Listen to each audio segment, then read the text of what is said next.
오늘 하나님의 말씀은 창세기 22장 1절부터 14절까지 말씀입니다. 창세기 22장 1절부터 14절까지 말씀입니다.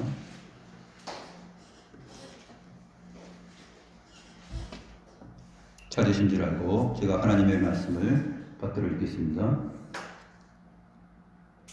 그 일 후에 하나님이 아브라함을 시험하시려고 그를 부르시되 아브라함아 하시니 그가 이르되 내가 여기 있나이다. 여호와께서 이르시되 내 아들 내 사랑하는 독자 이삭을 데리고 모리아 땅으로 가서 내가 내게 일러준 한 산 거기서 그를 번제로 드리라.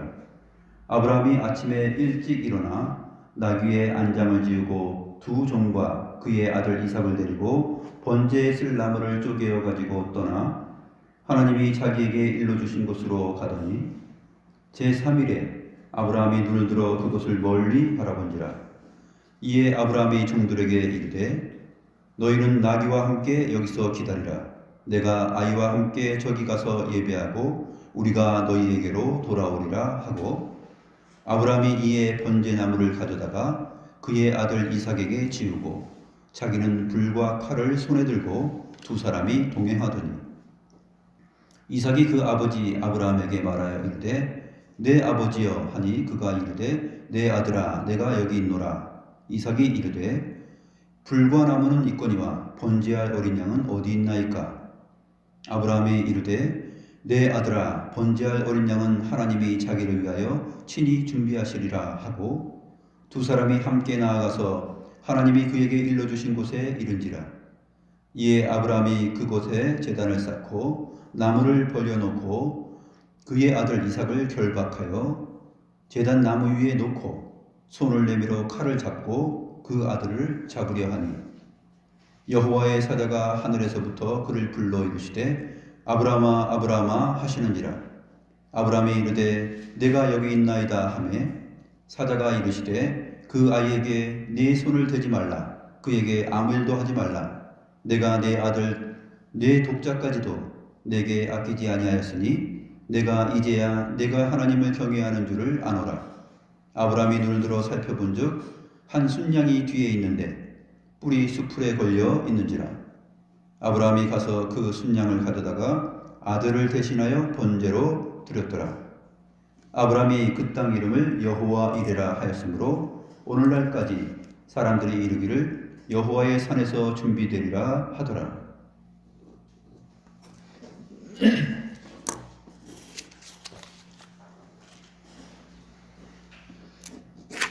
오늘 본문 말씀은 하나님께서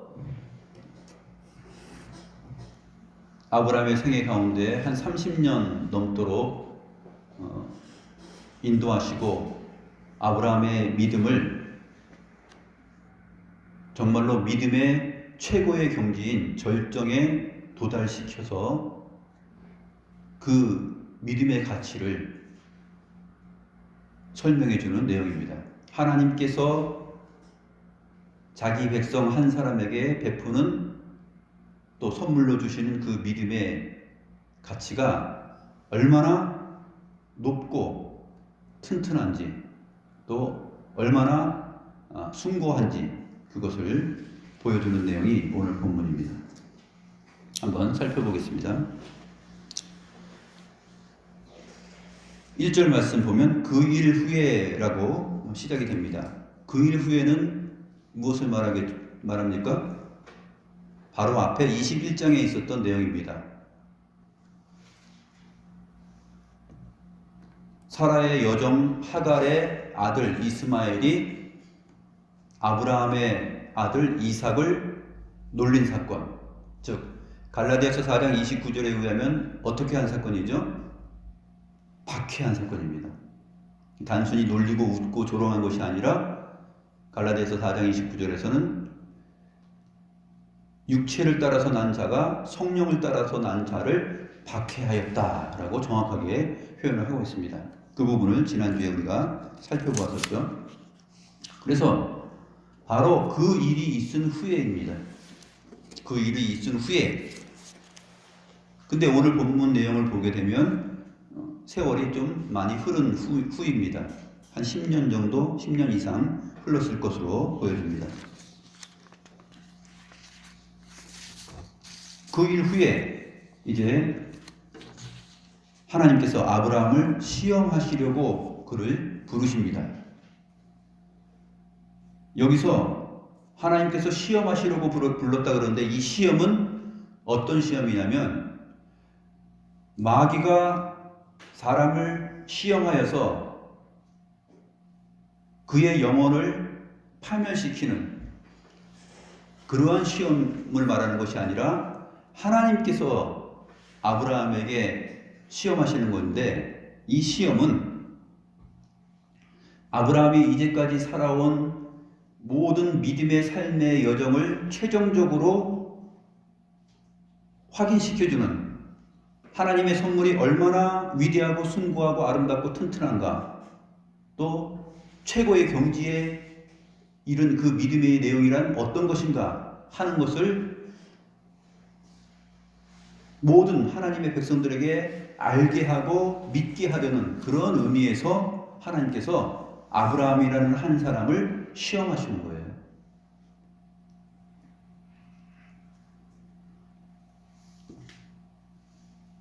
그래서 이 시험은 아브라함에게 주어진 마치 믿음의 기말고사 같은 거예요. 기말고사.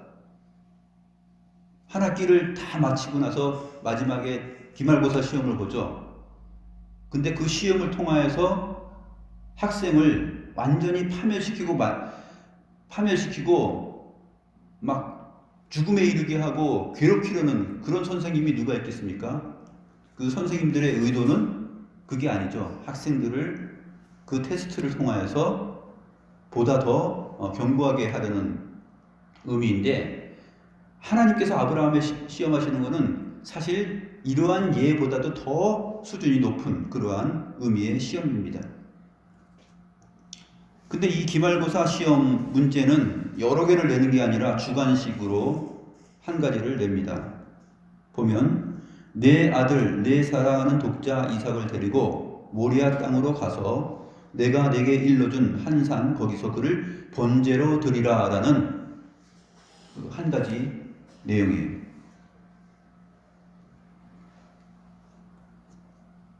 우리가 이 하나님의 시험을 볼 때 야고보서 1장 13절에 있는 그 내용을 염두에 두어야 됩니다. 사람이 시험을 받을 때 내가 하나님께 시험을 받는다 하지 말지니 하나님은 악에게 시험을 받지도 아니하시고 친히 아무도 시험하지 아니하시느니라 라는 이 말씀을 통해서 하나님은 우리를 파멸시키기 위해서 지금 아브라함을 완전히 꼼짝 못하게 하고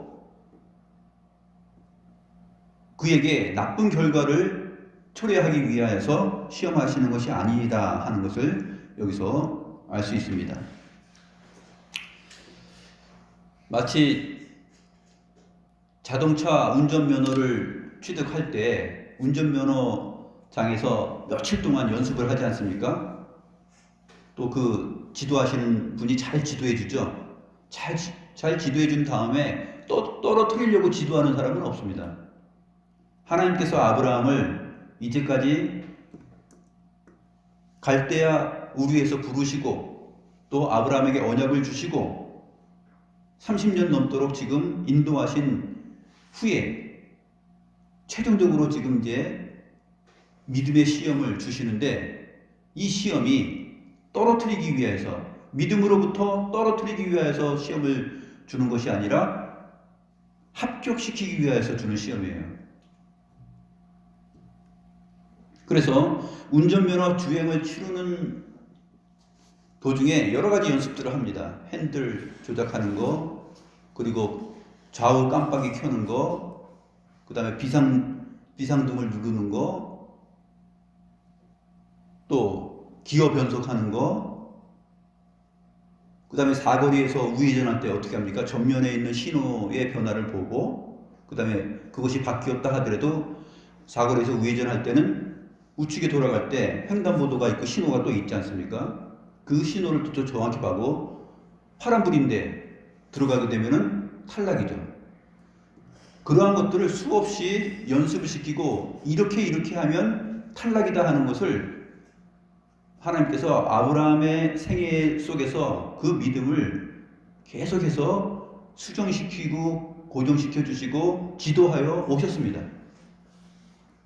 그리고 나서 즉 이 지식이 운전면허를 취득하는 사람의 그 모든 차를 운전하고 정지하고 출발하고 하는 그 모든 기능에 대한 이해를 지금 실행을 통하여서 주행을 합격해야 되는데, 아브라함도 역시 마찬가지로 나중에 우리가 야고보서를 살펴볼 것입니다만 믿음이 행함과 함께 일한다는 것을 증명해내기 위해서 하나님께서 아브라함에게 이 믿음의 최종적인 시험을 던져준 거예요.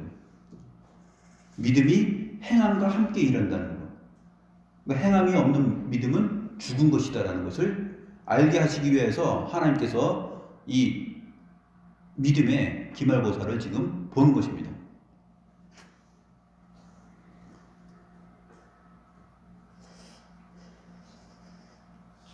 이 시험에 해당하는 히브리어 나사는 신명기 8장 1절부터 4절과 출애굽기 16장 4절에 잘 나타나 있는데요. 신명기 8장 1절부터 4절을 보면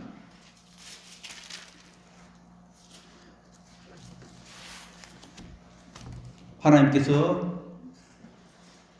이렇게 말씀하십니다. 내가 오늘 명하는 모든 명령을 너희는 지켜 행하라. 그리하면 너희가 살고 번성하고 여호와께서 너희의 조상들에게 맹세하신 땅에 들어가서 그것을 차지하리라. 이렇게 말씀하십니다. 그리고 내 하나님 여호와께서 이 40년 동안에 내게 광야 길을 걷게 하신 것을 기억하라.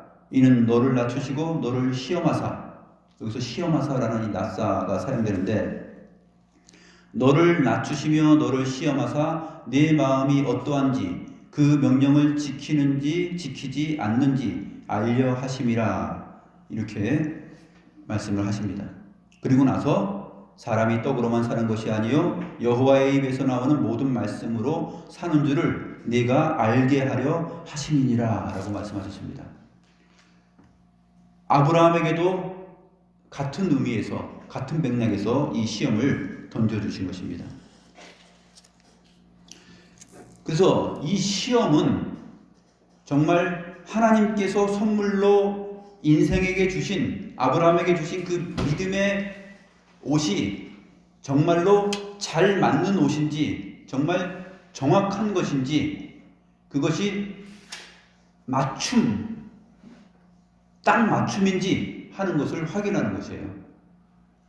그래서 이 믿음, 이 시험이라는 단어가 사무엘상 17장 39절 40절에 보면 이렇게 표현되어 있어요. 다윗이 이제 블레셋의 용사 골리앗과 싸움을 하기 전의 내용입니다. 그래서 아무도 나가서 골리앗을 상대할 수 없을 때 다윗이 나가게 되죠. 그때의 내용입니다. 다윗이 칼을 군복 위에 차고는 익숙하지 못하므로 시험적으로 걸어보다가 했을 때 바로 이 같은 단어가 사용됩니다. 사울에게 말하되 익숙하지 못하니 이것을 입고 가지 못하겠나이다 하고 곧 벗고 손에 막대기를 가지고 시내에서 매끄러운 돌 5을 골라 자기 목자의 제구 곧 주머니에 넣고 손에 물매를 가지고 블레셋 사람에게로 나아가니라. 그러니까 블레셋 장수 3m가 넘는 골리앗이 뭐라고 말하죠? 네가 나를 개처럼 여기고 막대기를 들고 나를 상대하려고 나왔느냐? 그러면서 쩌렁쩌렁한 소리로 위협을 합니다. 내가 오늘 너를 완전히 박살내서 죽여서 이 짐승들의, 공중의 새와 짐승들의 밥이 되게 하겠다 하니까 다윗이 뭐라고 말합니까? 벌벌 떨었을까요? 아니죠. 구원이 칼과 창에 있지 않다는 것을 내가 보여주겠다. 네가 모욕하는 여호와의 이름으로 내가 너를 죽여서 새와 공중의 새와 짐승들의 밥이 되게 하겠다 하고 달려갑니다. 달려가서 물맷돌을 꺼내가지고 슉 돌려가지고 던지죠. 골리앗의 투구를 쓰고 얼굴을 가렸지만 그 사이 이마에 정확하게 박힙니다. 한 방에 나가 떨어지죠. 이때 다윗은 사울로부터 군복을 받고 또 칼도 받고 해가지고 사울의 것을 가지고서 시험적으로 자기가 골리앗을 상대할 수 있을까 하고 시험적으로 걸어봤습니다. 근데 그것은 아니었죠.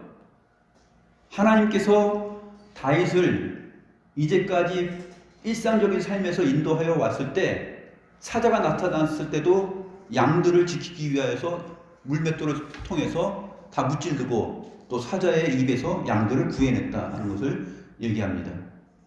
그러니까 다윗에게 가장 잘 어울리는 적합한 옷은 무엇이냐면 여호와의 이름이라는 옷이에요. 여호와께서 나를 이렇게 인도하시고 지도하셨다. 여호와의 행사와 능력, 그 이름의 옷이 자기에게 가장 적합한 것이에요. 그래서 그것을 다 사용하지 않고 사울의 것을 사용하지 않고 여호와의 이름으로 골리앗을 상대한 것입니다.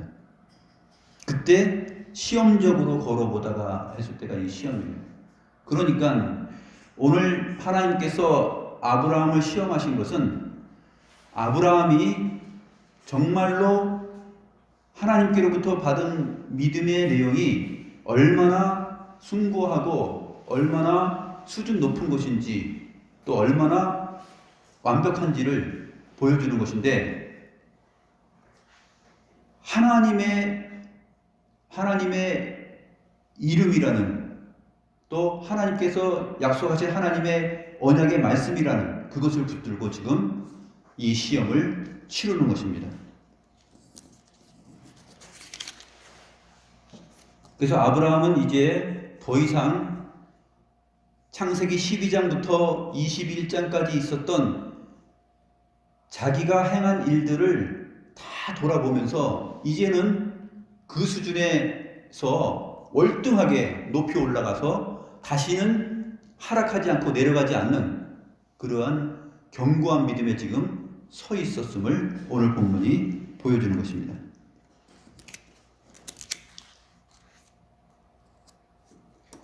2절 말씀을 보면 내 아들 내가 사랑하는 독자 이삭을 데리고 모리아 땅으로 가서 내가 내게 일러준 한 산 거기서 그를 번제로 드리라 라는 엄청난 시험을 받습니다.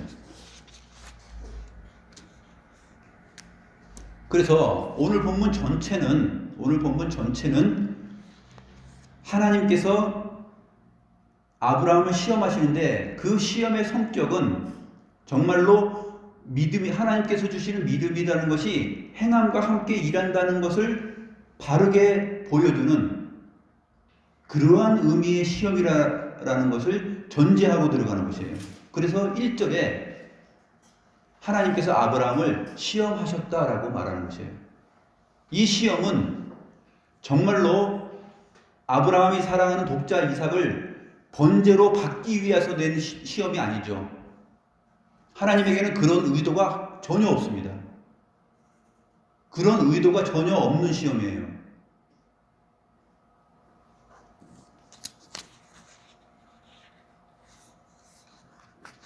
그래서 시험이라는 말을 쓰면서 시작을 한 것입니다.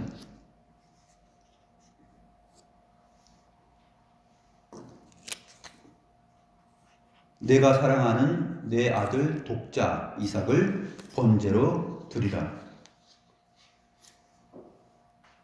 하나님을 알지 못하는 이방 사람들이 자기 아들을 번제로 바치고 불로 지나가게 하는 그러한 일들이 구약 성경에 많이 기록되어 있습니다. 그러므로 이 창세기 본문을 처음 읽고 접하는 1차 독자들은 누구였냐면 바로 이스라엘 백성들이죠. 이스라엘 백성들이 이것을 봤을 때 하나님께서는 절대 그것을 자식을 제물로 드리는 일은 아주 악한 죄악으로 보시는 분인데 아브라함에게 이러한 시험을 정말로 마음에 두고 하셨다고 보지 않는 것이죠. 하나님은 그럴 의도가 전혀 없는 가운데 자신이 아브라함을 택하시고 자신이 아브라함에게 선물로 부여해 주신 그 믿음의 가치가 얼마나 강력한가, 얼마나 온전한가, 그것을 알게 하기 위한 목적으로 시험을 하는 것입니다. 하나님께서는 모리아 땅 한 산을 정하여서 그곳으로 가라고 합니다. 역대하 3장 1절을 보면 이 모리아 땅 한 산, 여기는 나중에 솔로몬이 예루살렘 성전을 짓는 곳이에요. 역대하 3장 1절에 보면 솔로몬이 예루살렘 모리아 산에 여호와의 전 건축하기를 시작하니 그곳은 전에 여호와께서 그의 아버지 다윗에게 나타나신 곳이요 여부스 사람 오르난의 타작마당에 다윗이 정한 곳이라. 다윗과 솔로몬 때에 여호와의 성전이 서게 되는 자리예요. 그리고 거기에서 여호와 앞에 드려지는 번제가 진행되죠. 그리고 그 번제는 궁극적으로 신약 시대에 와서 예수님께서 오셔서 세상 죄를 지고 가는 하나님의 어린 양으로서 자기 몸을 번제로 드리게 되는 것입니다. 그 장소가 어디냐면 하나님께서 지금 아브라함에게 지시하는 땅이에요. 모리아 땅 한 산, 그곳에 가서 네 아들을 번제로 드리라. 그러니까 하나님의 계획은 지금 장차 아브라함의 씨, 이삭의 씨, 야곱의 씨, 그 씨로 인하여서 천하만국이 복을 얻게 되는 그 영광의 내용을 내다보면서 아브라함에게 이 믿음을 테스트하는 거예요. 그리고 이 숙제를 주는 것입니다. 하나님께서 이루실 것을 분명히 알고 주시는 거죠. 왜냐하면 그동안 충분히 하나님께서 아브라함을 연단시켜 오고 교육시켰고 알게 하셨기 때문에 그렇습니다.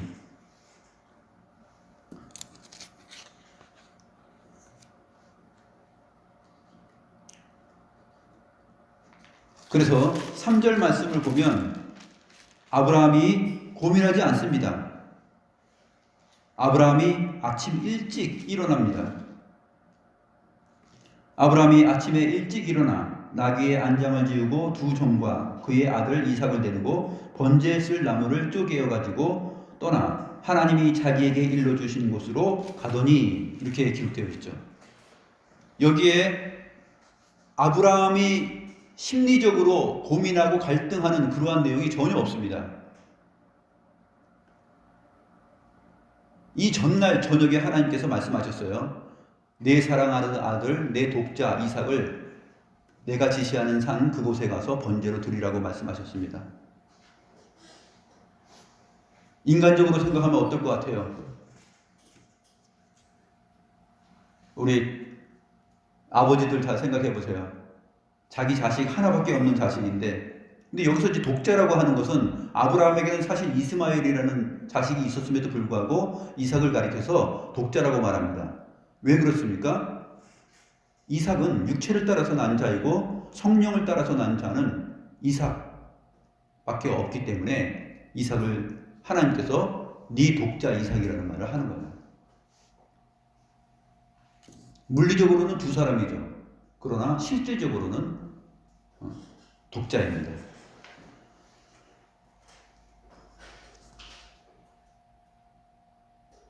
그러면 자기 아들을 양 잡듯이 잡아가지고 번제단 위에, 제단 위에 놓고 불을 태워서 제물로 드리라는 이 말에 순종할 사람이 어디 있으며 또 그것을 괴로워하고 고민하지 않을 사람이 어디 있겠어요? 뭐 좋은 일이라고 아침에 일찍 일어납니까? 뭐 신나는 일이라고 어디 소풍 가는 것도 아닌데, 어디 뭐 구경 가려고 김포공항에 가는 것도 아닌데, 왜 아침 일찍 일어났죠? 여기에서 우리가 이제까지 살펴본 창세기 12장부터 21장까지의 내용을 우리가 생각을 해야 됩니다. 창세기 12장부터 21장까지의 내용에는 아브라함의 내면에 일어나는 생각과 고민, 그러한 심리적인 내용들이 다 기록되었어요. 근데 22장에 와서는 그것이 기록이 없습니다. 전혀 기록하지 않아요. 일부를 뺐을까요? 실질적으로는 엄청난 고민과 잠을 못 이뤄서 괴로워하고 슬퍼하고 하나님께 따지고 했는데, 하나님께서 이 성경 기록을 할 때 그냥 뺐을까요? 생략했을까요? 그거 아닙니다. 나중에 보게 되면은 이삭이나 야곱이나 모든 아브라함의 후손들도 보게 되면 그들의 감정과 심사와 고민과 갈등 이런 것들 다 나열합니다. 그런데 22장에는 전혀 없어요. 무엇을 말할까요? 아브라함의 믿음이 완벽하게 서 있다는 것을 증명해 주는 내용이에요. 그런데 이제까지 우리가 이 본문이 너무나 유명하기 때문에 많이 들어왔는데, 이 설교자들이 어떻게 설교합니까? 지어내죠. 하나님의 말씀에 없는, 하나님께서 기록하지 않은 것을 자기가 상상을 해서 말합니다. 이때 아브라함이 얼마나 괴로웠겠냐. 독자 이삭을 바치라니, 주여 이런 시험을 주시다니, 없는 말을 계속해서 사실 우리의 믿음과 성도들을 농락하죠. 그러면 그것을 듣는 사람들은 정말 그렇지. 왜냐하면 자기가 생각해봐도 자기라면 이러한 일을 지금 현재 할 수 없기 때문에.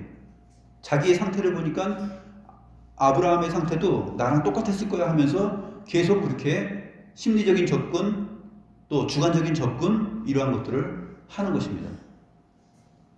그러나 성경은 오늘 본문 안에서 그러한 내용을 전혀 기록하고 있지 않다 하는 것입니다.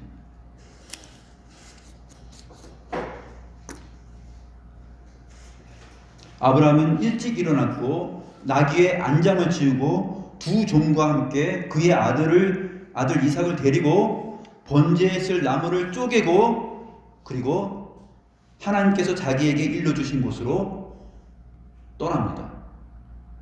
이게 성경이 말하는 것이에요.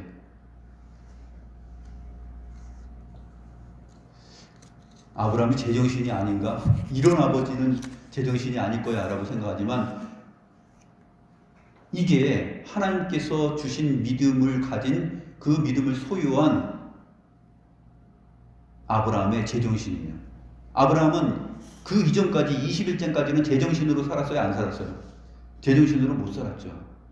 애굽에 내려갈 때도 자기 죽을까봐 자기 아내를 누이라고 말하게 하고, 또 그랄랑 아비멜렉 앞에서도 그랬고, 또 창세기 16장에서는 또 아내 사라가 아들을 못 낳을 것 같으니 애굽 여종 하갈에게 들어가라 했을 때, 그래? 그럼 들어가야지 하고서 그와 동침해서 또 이스마엘을 낳고, 이러한 것들을 보면은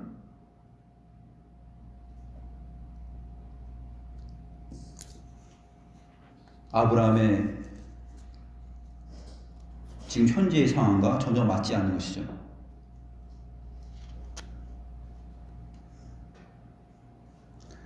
아브라함은 이제까지 하나님께서 자기의 인생 속에서 역사하시고 약속과 함께 섭리하여 주시고, 정말 하나님께서 주시는 믿음과 내용이 얼마나 확실한 것인지를 생각한 것입니다.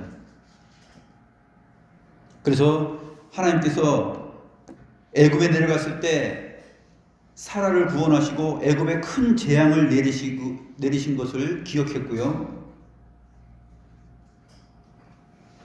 자기 자신이 이스마엘이나 하나님 앞에서 살기를 원하나이다 라고 표현하였을 때, 하나님께서 내가 그와 여기 이삭과 내 언약을 세우리니 그의 후손에게 영원한 언약이 되리라고 말씀하신 것, 이러한 모든 자기 삶의 내용들을 다 돌아본 거예요.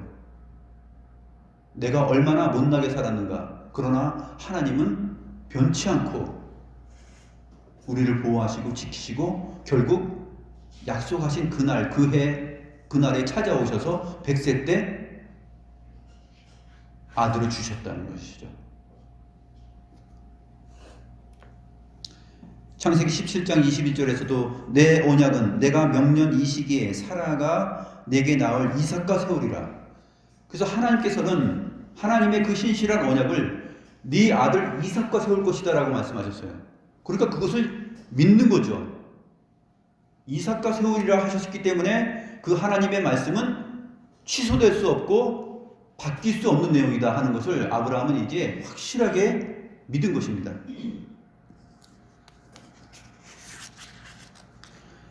이스마엘이나 하나님 앞에 살기를 원하나이다 라는 이 쪼다 같은 생각은 이제 다 사라진 거예요. 다 없어진 거예요.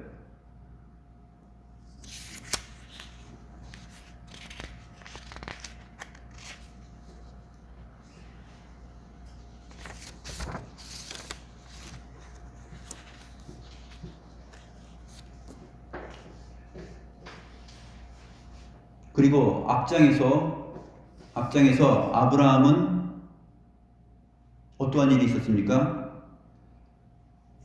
사라가 이 여종과 이 여종의 아들을 내어 쫓아야 된다 하고 말했을 때 아브라함이 그 말을 듣고서 매우 근심하였다라고 했죠. 지난주에 살펴보았습니다. 매우 근심했습니다. 그런데 오늘 본문에는 네 아들 독자 이삭을 번제로 바치라 했을 때 매우 통곡하고 근심하였다라는 이러한 식의 표현이 없다라는 거예요. 이것을 주목해야 돼요. 왜 없을까? 앞장까지는 그 감정의 표현들을 다 기록했고 또 창세기 22장 이후에 나오는 모든 내용 속에는 다 야곱의 감정과 심리, 묘사, 표현 그런 것들이 다 있는데 왜 22장에는 없을까? 하늘이 무너져 내리는 이 시험 앞에서 아브라함이 근심도 하지 않고 아침 일찍 일어났다고 믿어지지가 않지 않습니까? 그런데 실제로 아브라함이 그렇게 했다라는 것이에요.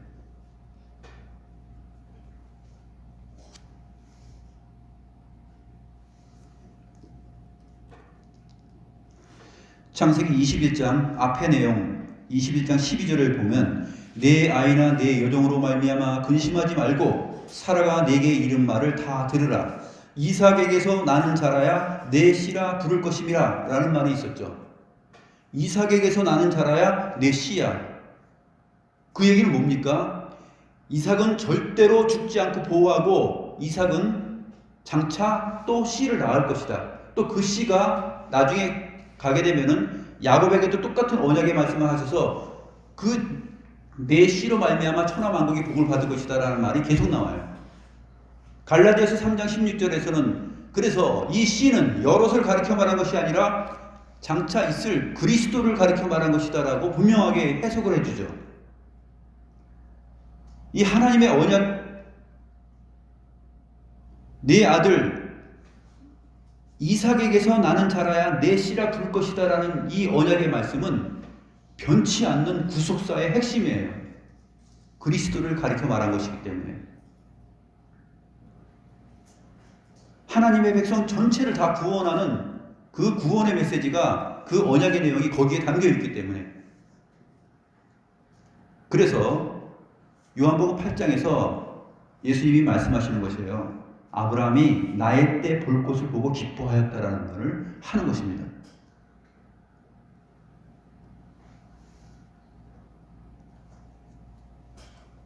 그래서 3일 길을 걸어갑니다. 두 종을 데리고 나귀에 이제 안장을 씌우고 번제에 쓸 나무, 그 다음에 불, 칼 이런 것들을 다 나귀에 씌우고 아브라함과 이삭은 어떻게 갔죠? 뛰어갔을까요? 걸어갔을까요? 나귀를 타고 갔겠죠. 종 둘이 나귀를 끌고 갑니다. 3일 길을 그렇게 갔어요. 그리고 3일 길을 간 다음에 아브라함이 눈을 들어 그곳을 멀리 바라봅니다. 하나님께서 지시하신 땅, 모리아 땅 그 산, 바로 그 산. 장차 다윗에게 보이시고 다윗이 그것을 사게 되고 그 다음에 솔로몬 때에 여호와의 성전이 지어지는 바로 그 동산, 모리아 땅 바로 그 산. 거기가 멀리 멀찍이 보입니다.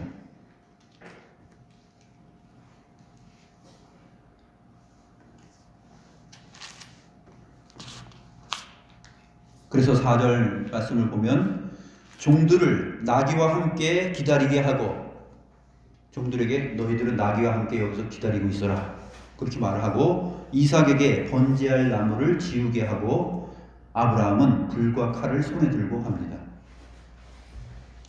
그래서 이삭에게 번제할 나무를 한 지게 정도 이렇게 지고 갔겠죠. 그럼 번제할 나무를 한 지게 정도 가득 싣고 갈 정도면은, 그것을 메고 모리아 산으로 갈 정도면은 이삭의 나이는 아주 어리지는 않다라는 사실이에요. 10살은 넘었을 것이다 라고 생각이 되는 것입니다.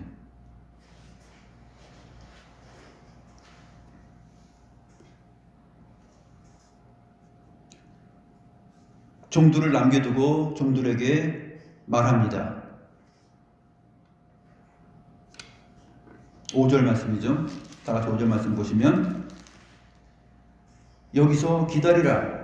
내가 아이와 함께 저기 가서 예배하고 우리가 너희에게로 돌아오리라 라고 말합니다. 여기에서 강조되어야 될 부분이 있는데, 우리라는 말이 계속 나오고 있다는 것을 생각해야 됩니다. 우리말 번역에는 2번이 생략되어 있어요. 그래서 좀 이게 강조되지 않고 있는데,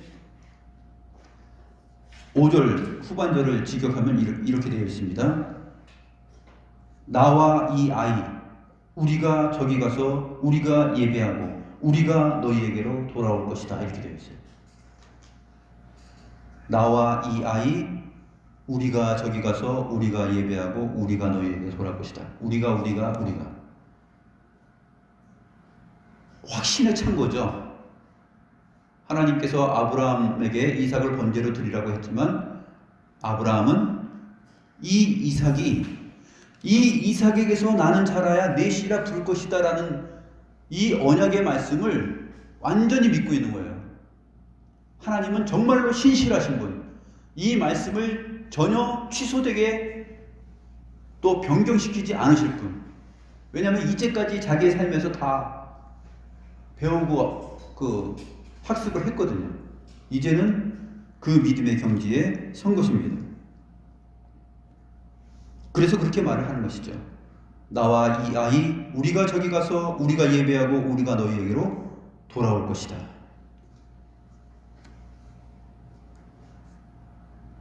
종들을 그냥 막연하게 안심시키고 그냥 따돌리기 위한 그러한 표현이 아니라는 것입니다. 그런데 이제 이삭과 아브라함이 함께 동행하다 보니까 이삭이 뭔가 이상한 것을 발견하죠. 뭐가 빠져 있다라는 것이에요. 나귀의 짐을 싣고 자기는 나귀 안장에 앉아가지고 3일 동안 평안이 올 땐 잘 몰랐는데, 지금 자기가 번제에 쓸 나무 쪼갠 것을 짊어지고 또 아버지와 함께 단둘이서만 지금 가다 보니까 뭔가 하나 빠졌어요.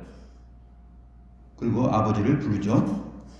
아버지, 불과 나무는 여기 있거니와 번제할 어린 양은 어디 있어요? 번제할 어린 양이 없잖아요. 그러니까 아브라함이 말합니다. 번제할 어린 양은 하나님이 자기를 위하여 친히 준비하시리라.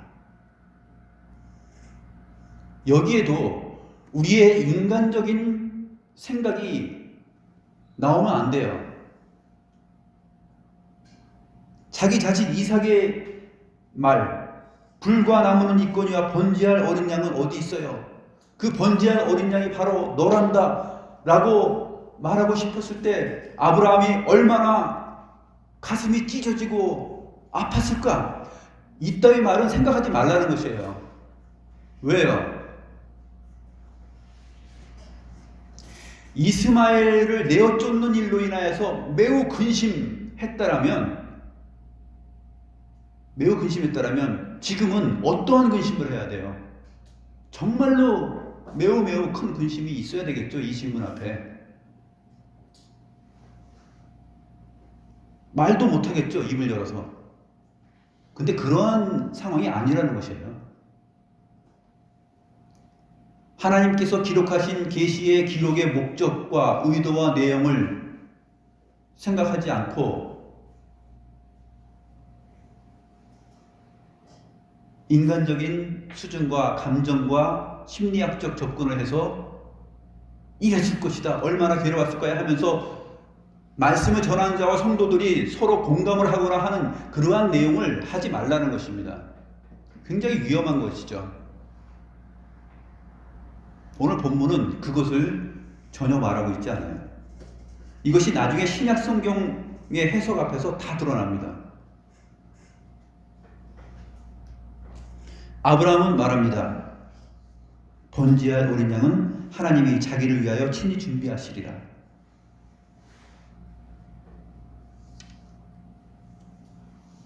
그리고 모리아산을 향하여서 갑니다. 그리고 9절 말씀을 보면 하나님이 그에게 일러주신 곳에 이른지라, 바로 모리아산 예루살렘 산에 도착을 합니다. 그리고 아브라함의 행동은 여러 개의 동사로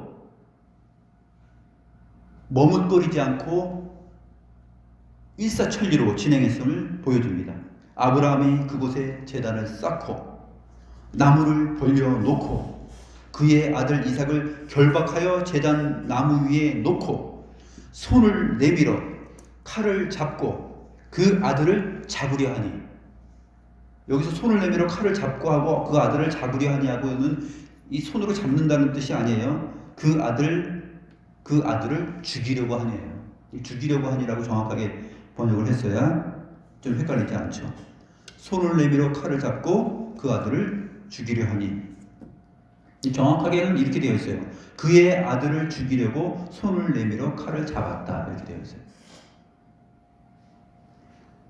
여기에 9절에 사용된 고민과 갈등 없는 동사들의 나열, 이것이 무엇을 보여줍니까? 아침에 일찍 일어나서 나귀의 안장을 지우고 나무를 쪼개가지고 준비해서 간 것과 또 중간에 자기의 가슴을 칼로 찌르듯이 예리한 이삭의 질문, 번제할 어린 양은 어디 있어요? 라는 말에 머뭇거리지 않고 번제할 어린 양은 하나님께서 친히 준비하실 것이야 라고 답을 한 것, 이러한 모든 내용 사이에 아브라함이 매우 근심하였다, 아브라함이 뭐라고 말해야 될지 정말 몰랐다, 이런 심리적 갈등 묘사가 전혀 기록되지 않다라는 사실이에요.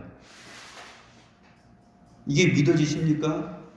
이게 바로 하나님께서 아브라함에게 허락하여 주시는 믿음이에요.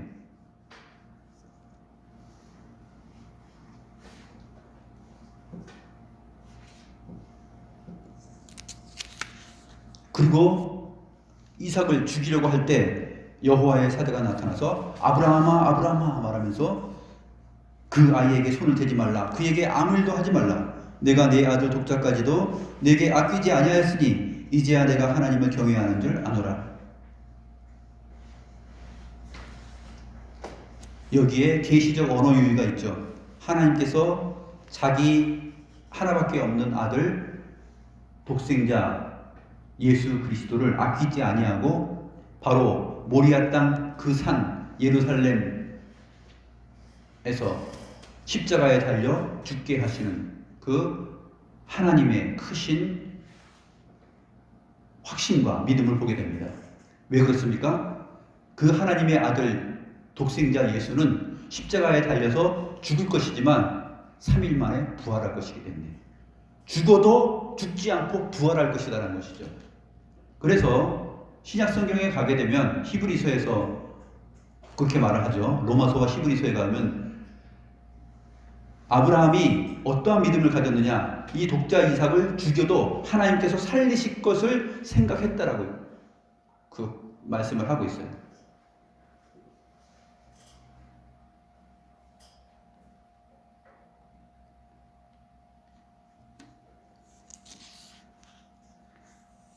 그러한 깊은 계시의 내용이 이 본문 안에 담겨져 있는 것입니다.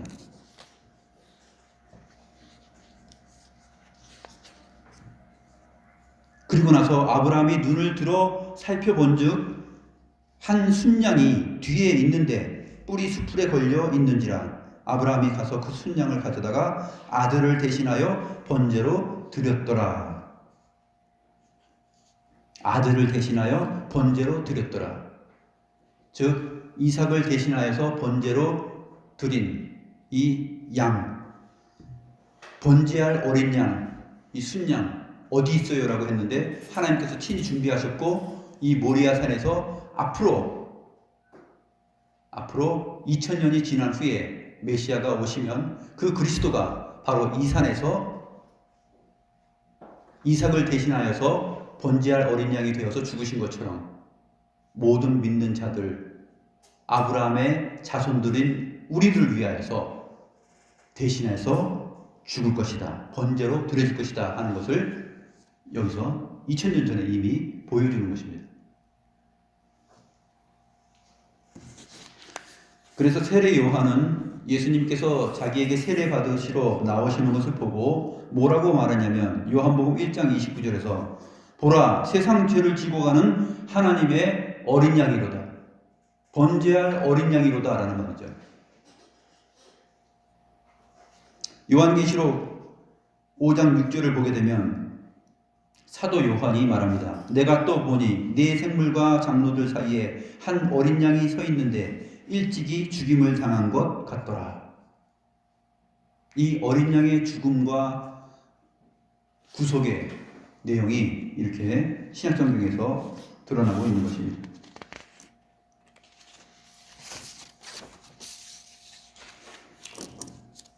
그래서 14절에 보게 되면 아브라함이 그 땅의 이름을 여호와 이레라 하였으므로 오늘날까지 사람들이 이르기를 여호와의 산에서 준비되리라 하더라 라고 말합니다.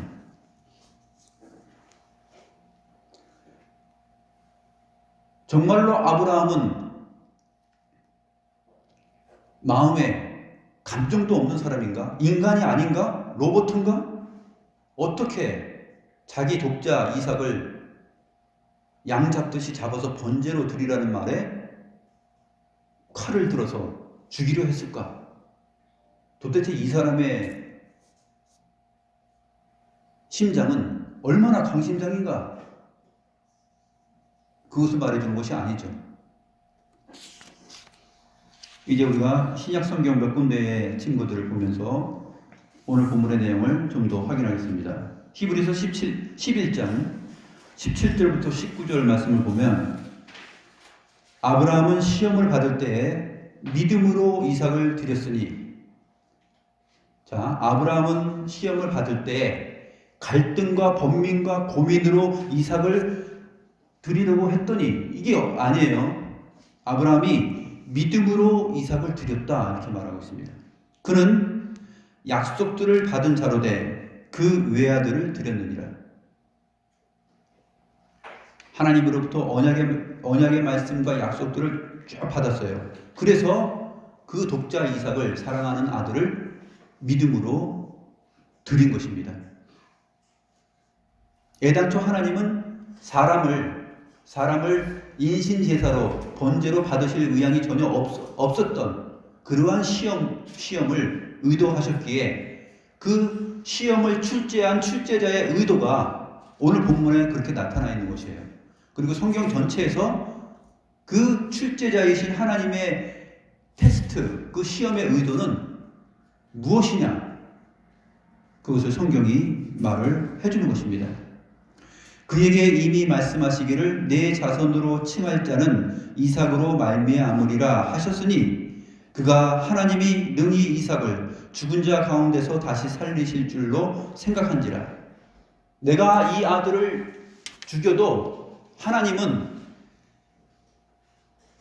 내 자손이 이삭을 통하여서 나올 것이다 라고 하셨기 때문에 절대로 이삭은 죽은 자로 두지 않고 살리신다라는 거죠. 내가 죽여도 하나님이 얘를 살리실 수밖에 없다라는 거예요. 그렇게 반드시 하실 것이다라는 것을 믿고 믿음으로 드린 것입니다. 하나님이 능히 이삭을 죽은 자 가운데서 다시 살리실 줄로 생각한지라. 비유컨대 그를 죽은 자 가운데서 도로 받은 것이니라. 로마서 4장 17절에 사도 바울이 그가 믿은 바 하나님은 죽은 자를 살리시며 없는 것을 있는 것으로 부르시는 이시니라 라고 아브라함을 말하면서 설명을 해줍니다. 그리고 이어서 로마서 4장 21절에서 25절에서 이렇게 말하죠. 약속하신 그것을 또한 능히 이루실 줄을 확신하였으니 그러므로 그것이 그에게 의로 여겨졌느니라. 그에게 의로 여겨졌다 기록된 것, 즉 창세기 15장 6절이에요. 창세기 15장 6절에서 아브라함과 언약을 맺으시죠. 타는 횃불이 그 쪼갠 고기 사이로 지나가면서 아브라함에게 내 씨가 천하만국을 다스릴 것이고 하늘의 그 별과 같이 빛날 것이다. 그런 언약의 내용들을 쭉쭉 말씀하시죠. 그때 아브라함이 믿으니 그것을 의로 여기셨다 했는데 그 의로 여기신 다음에 창세기 15장 이후에 하나님께서 의롭게 여기신 그 아브라함이 얼마나 추하고 못난 행동과 그 작은 믿음을 가지고 살아가는 것을 보여줍니까? 그렇죠? 16장에서 여종 하갈에게 들어갈 때 그렇고 또 아비멜렉 앞에서 자기 죽을까봐 또 못난 짓을 하고 이스마엘을 내어 쫓으라 했을 때 매우 근심하면서 어떻게 내어 쫓을 수 있을까 못합니다라고 했을 때 내 아내 사라의 말대로 근심하지 말고 하라라고 하죠. 이 모든 상황이 바로 의롭게 여김을 받았던 아브라함이에요. 근데 그 의가 어떻게 설명됩니까? 의로 여기심을 받을 우리도 그에게 의로 여겨졌다 기록된 것은 아브라함만 위한 것이 아니요 의로 여기심을 받을 우리도 위함이니 곧 예수 우리 주를 죽은 자 가운데서 살리신 이를 믿는 자니라. 의로 여기신 것을 하나님께서 확정하시는 의미의 내용이다 하는 것을 보여주고 그것은 아브라함만을 위한 것이 아니라 아브라함의 믿음을 그렇게 보여주면서 그 믿음의 절정이 아브라함에게만 있는 것이 아니라 우리에게도 있다라는 것을 알게 하시기 위해서다라고 설명을 해줍니다. 야고보서 2장 21절부터 23절 말씀 보면 우리 조상 아브라함이 그 아들 이삭을 제단에 바칠 때에 행함으로 의롭다 하심을 받은 것이 아니냐? 내가 보거니와 믿음이 그의 행함과 함께 일하고 행함으로 믿음이 온전하게 되었느니라.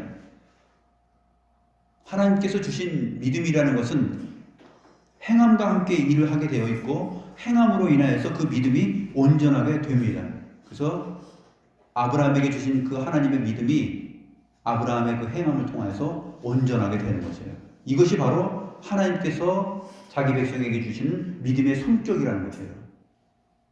근데 이것은 아브라함만 위한 것이냐? 그게 아니라고 사도 바울이 얘기하죠. 그리스도를 믿는 모든 사람들 우리에게도 동일하다라고 로마서에서 설명을 한 것입니다. 이에 성경이 이른바 아브라함이 하나님을 믿으니 이것을 의로 여기셨다는 말씀이 이루어졌고 그는 하나님의 벗이라 칭함을 받았나니. 아브라함이 하나님을 믿으니 이것을 의로 여기셨다라는 말씀, 창세기 15장 6절의 말씀이 이제 그 믿음이 행함과 함께 일을 함으로 인하여서 온전하게 되어서 이루어졌다라고 야고보서 2장에서 설명을 하는 것입니다. 오늘 본문은 그래서 하나님께서 주신 그 믿음의 높은 수준의 내용이 어떻게 이루어졌는가? 정말 이렇게 놀랍게 이루어졌습니다. 인간이 아닌 것처럼 이 세상에서 찾아볼 수 없는 부모의 마음이죠. 내면의 갈등과 고민과 또 망설임 이런 것들이 전혀 없는 하나님께서 주시는 믿음의 견고함이라는 것은 수준이라는 것은 이 정도다라는 것이에요. 그래서 선지자들의 삶이나 사도들의 삶이나 또 주의 말씀 안에서 살아간 모든 핍박을 감당하고 자기 생명을 죽어가는 가운데서도 넉넉히 그 일을 그 죽음과 사망 앞에서 모든 것을 감당해내고 담대하게 나아갈 수 있는 모든 믿음의 사람들 속에 바로 이러한 아브라함의 믿음과 같은 믿음이 있다는 것입니다. 저와 여러분 지금은 어쩌면 아브라함의 창세기 12장부터 21장까지의 내용의 수준일 수 있어요. 근데 하나님께서 우리에게 주신 믿음은 22장으로 끌고 갈 것입니다. 그것이 바로 택하신 자에게 주시는 믿음의 절정이에요. 그 절정을 하나님께서 우리에게 주실 것이에요. 기도하겠습니다.